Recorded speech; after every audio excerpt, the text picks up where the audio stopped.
Curitiba. No coração da cidade, o centro mistura história, trabalho e transformações discretas que mudam quem passa e quem vive por aqui.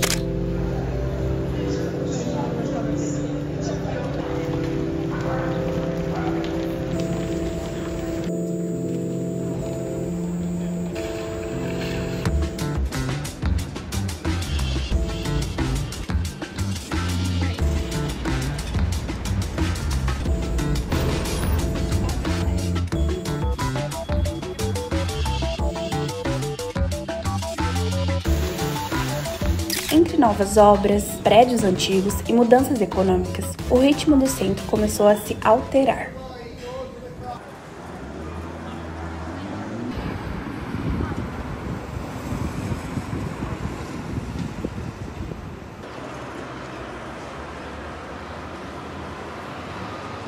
O valor está subindo e a segurança está baixando, porque mesmo sendo uma guarda municipal ali na esquina, é perigoso o tempo todo.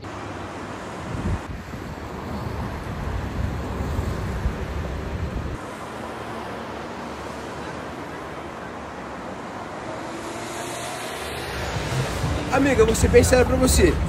Morar no centro pra mim nunca foi uma opção.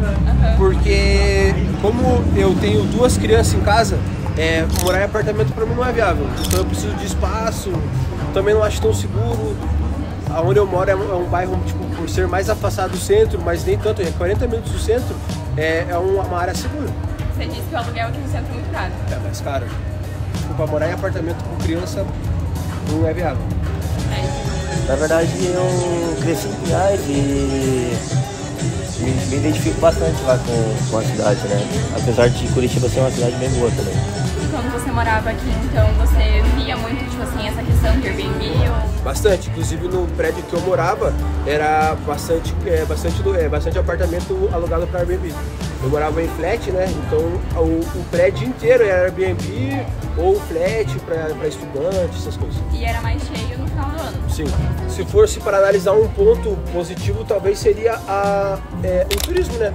Porque dá uma agregada no turismo, tendo esses espaços mais centralizados para a galera alugar, o Airbnb ali, um apartamento mais localizado. O Airbnb está crescendo bastante, né? Eu até tenho amigos que tem Airbnb, né, na planta, e então acredito que está sendo mais uma facilidade de pessoas que vêm de fora para ficar, né? Entre 2024 e 2025, milhares de imóveis do centro passaram a ser usados como hospedagem temporária.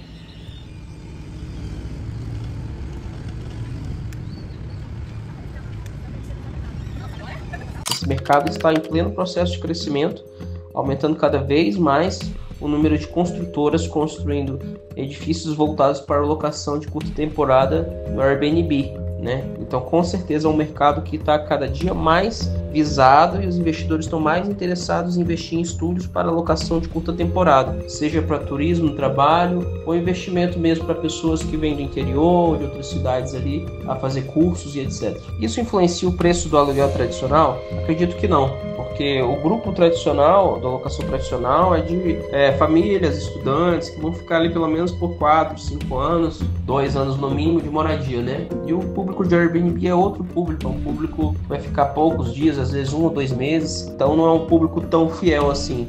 Qual é o perfil de quem compra imóveis para usar como Airbnb? Então, investidores aposentados, pessoas que querem uma segunda ou terceira renda, que não querem deixar aquele dinheiro aplicado na poupança ou em alguma aplicação mais tradicional, eles acabam investindo em imóvel porque você tem a valorização do imóvel pelo metro quadrado, pelo IGPM, e você tem o ganho do Airbnb, que é um ganho assim acelerado, né, durante o período do mês, né? Você pega diárias ali acima de 200, 250 reais por dia, então vai dar mais lucro do que você alugar ao mês, mensal, né? Sobre curta temporada, é bom para alguns investidores, né? Mas afeta bastante a questão das hospedagens de hotéis da região, né? Meio que desestabilizando um pouco, eu acho que o mercado de hotelaria, né? O investimento em Airbnb é bom por uma parte, mas por outra parte gera muita administração e muita manutenção. Olha, eu acredito que tem que só ser regulamentado, né, para poder não prejudicar tanto o mercado de hotelaria, pois emprega muitas pessoas esse mercado de hotelaria, né, desde camareiras, porteiros, pessoas que carregam malas e os próprios investidores que botaram muito investimento no hotel, né, poder estar recebendo bem os hóspedes, né. Então é mais regulamentar para que todos ganhem e não fique prejudicial muito para esse mercado de hotelaria, né?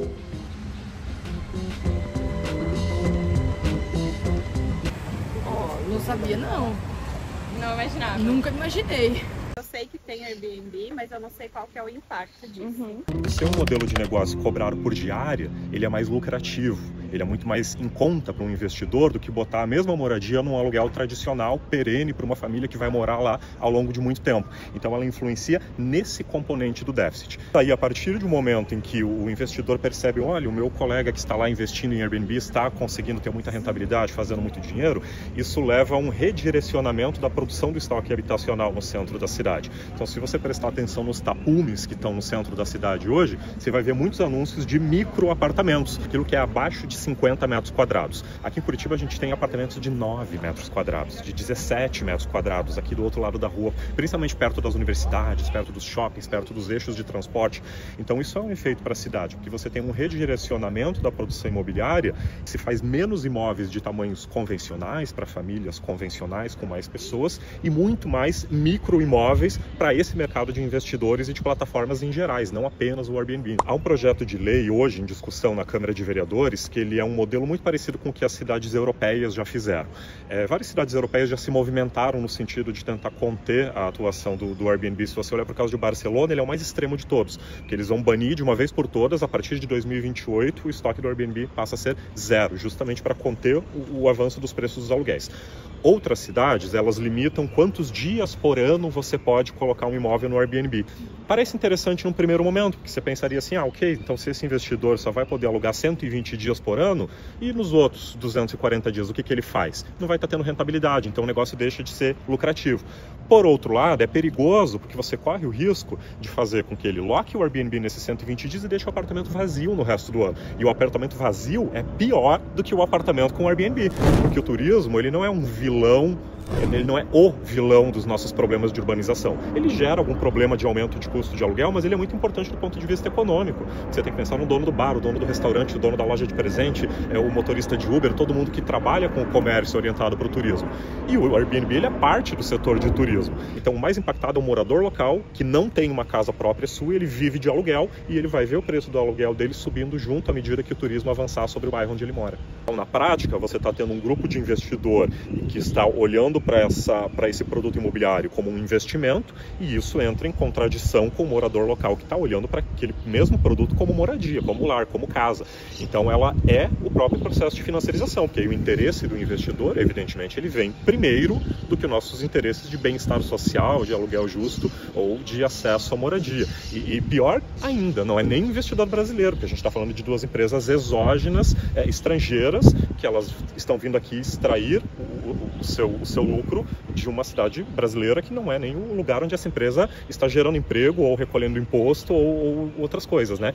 A gente tem um caso interessante, que é o caso de Caldas Novas, no interior de Goiás, que ela é uma cidade turística e ela aplicou o ISS, o Imposto sobre Serviço, de 5% sobre o Airbnb, que é a mesma taxa que os hotéis já pagam para atuar dentro da cidade.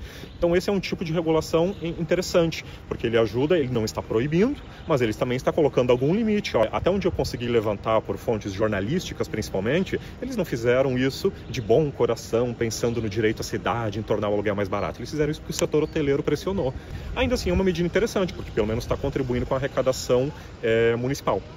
Eu acho que um meio termo entre essas soluções que a gente já vem discutindo. Não precisa ser aquela proibição extrema, como em Barcelona, ou uma taxa única de ISS, uma alíquota única de ISS, como Caldas Novas. Eu imagino algo intermediário. Por exemplo, veja, a parte do projeto de lei em discussão que exige que todo proprietário vai ter que cadastrar o seu imóvel na prefeitura, para que a prefeitura tenha um controle de quanta gente está alugando apartamento no Airbnb. A gente não sabe, a gente sabe vagamente. Quanto dinheiro essas pessoas estão ganhando? A gente não sabe. Porque elas não estão contribuindo com o imposto municipal. Elas podem estar pagando seu imposto de renda lá na declaração anual, mas isso é outra coisa. Agora, um meio termo ele seria interessante do seguinte ponto de vista, em função da taxa de ocupação do imóvel, ou seja, quanto mais você ocupar o seu imóvel no Airbnb, menos imposto você vai pagar. Porque isso teria dois resultados interessantes. Você poderia ter um Airbnb mais acessível para o turista e você reduziria a pressão em cima da moradia para quem está morando aqui na cidade permanentemente. Então você poderia imaginar, por exemplo, assim, 5% é o ISS padrão nas cidades brasileiras. Você poderia cobrar os 5% do proprietário de Airbnb que está alugando abaixo da média, ou seja, na maior parte do tempo o imóvel dele está vazio, porque no final de contas nossos problemas são imóveis vazios, é isso que gera especulação. Você poderia cobrar 3% se ele está em torno da média municipal. Para você ter uma noção, a média de ocupação aqui em Curitiba é 53%, então quer dizer que nos outros 47% do tempo esses imóveis estão vazios, não estão cumprindo função social nenhuma, que ninguém está morando e ninguém está turistando, então eles estão lá só vazios sendo especulados. E você poderia cobrar bem menos, digamos, 2%, para aquele anfitrião, que é assim que o Airbnb se refere aos seus proprietários, né? Aquele anfitrião que baixou o preço, que oferece um melhor serviço, que portanto ele tem uma ocupação mais duradoura ao longo do ano. O Airbnb ele é mais o preço mesmo. Ah, porque é mais barato, né? Também era mais perto de onde eu procurava. Prefiro. Em Curitiba, o mercado de curta temporada cresceu mais de 300% em pouco mais de um ano. Em 2024, já eram mais de 4.400 anúncios ativos, concentrados principalmente no Centro, Batel, Rebouças e Ecoville. A conta é simples. O aluguel tradicional perde espaço para a alta rentabilidade do Airbnb. Um anúncio típico é reservado por 234 noites ao ano, com diária média de $28, ocupação de 64% e receita anual significativa. Aos poucos, o que poderia ser lar vira investimento. Pesquisas mostram que cada 1% de aumento dos anúncios de Airbnb, o aluguel residencial sobe 0,07%. Podendo chegar a 0,14% em bairros consolidados. Isso gera deslocamento de moradores, pressiona o custo de vida e aprofunda a desigualdade. Em Curitiba, mais de 109 mil pessoas vivem sem moradia digna, enquanto muitos imóveis permanecem vazios ou destinados exclusivamente à temporada. O resultado é uma cidade que se reorganiza para turistas, investidores e fluxos financeiros, não para quem mora aqui. É a gentrificação silenciosa do centro.